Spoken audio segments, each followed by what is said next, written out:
నిన్న చూస్తున్నాము. నిన్న మన జగన్మోహన్ రెడ్డి గారు ఎక్కడ పోతే అక్కడ తండాలుగా వస్తున్నారు జనాలు.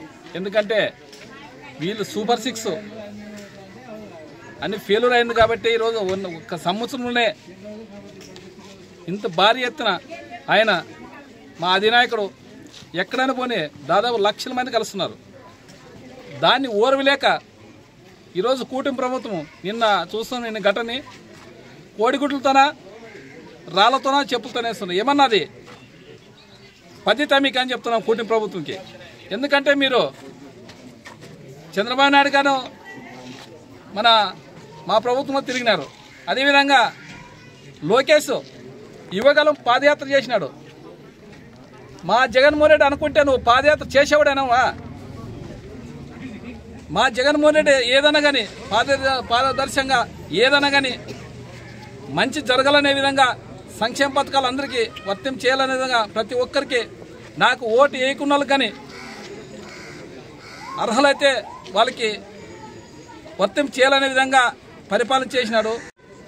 ఇట్లా జనం కలిసి చూసి ఓర్చలేక ఈరోజు నిన్న చూసినాం, పొద్దున మొత్తం నిండిపోయింది.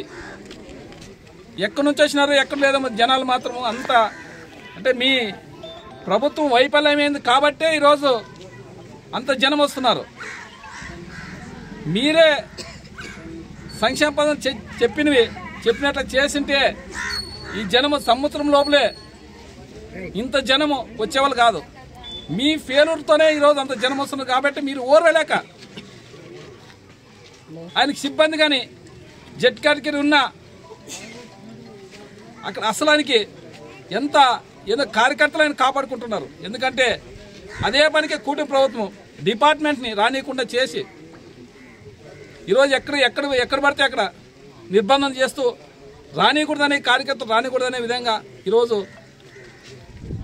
చేస్తున్నారు. అయినా కానీ మీరు ఎంత నిర్బంధం చేసినా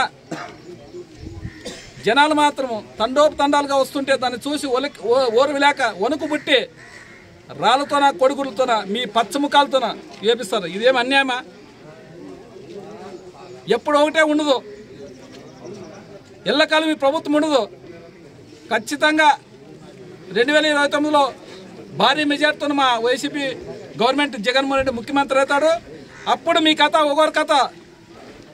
ఖచ్చితంగా సాక్షి కార్యాలయం మీద కానీ అనవసరంగా దానికి సంబంధం లేకుండా మీరు ఎక్కడ పడితే అక్కడ సాక్షి కార్యాలయం మీద దాడి చేస్తూ అగ్గి పెడుతూ ఈరోజు మీరు బీభత్సం చూపిస్తున్నారు. మీరందరికీ మీరు చెప్తున్నాం చూడి, మీరు జాగ్రత్తగా వినండి. మీ పచ్చ కార్యకర్తలకు చెప్తున్నాము, ఒక్కరొక్కరు ఎవరు మీకు అడ్డు రారు. మీ చంద్రబాబు నాయుడు సింగపూర్ పోతాడు, పవన్ కళ్యాణ్ ఏమో స్విట్జర్లాండ్ పోతాడు, లోకేష్ ఏమో ఫారెన్ పోతాడు. నిలబడేది మీరే, ఉండేది మీరే. దాన్ని అర్థం చేసుకుని పారాడాలి మీరు. ఇది మంచి పద్ధతి కాదు. మీరు 5 సంవత్సరాలు మీరు చూసినారు జగన్ ప్రభుత్వంని. మీ చంద్రబాబు నాయుడిని అడ్డం పెట్టుకుని ఇట్లా చేస్తే అనుభవించేది మీరే, వీడియోలు ఉండేది మీరే. చాలా జాగ్రత్తగా పారాడాలని మీకు మనం చేస్తున్నాను. ఎందుకంటే కార్యకర్తలే ఎక్కడైనా కానీ వైసీపీకి ఉండేది కార్యకర్తలే, టీడీపీ ఉండేది కార్యకర్తలే. ఆ కార్యకర్తలే రేపు మీ పరిస్థితి ఏమో ఆలోచన చేసుకొని తిరగండి అనే విధంగా ఈరోజు మీకు విజ్ఞప్తి చేస్తున్నాం.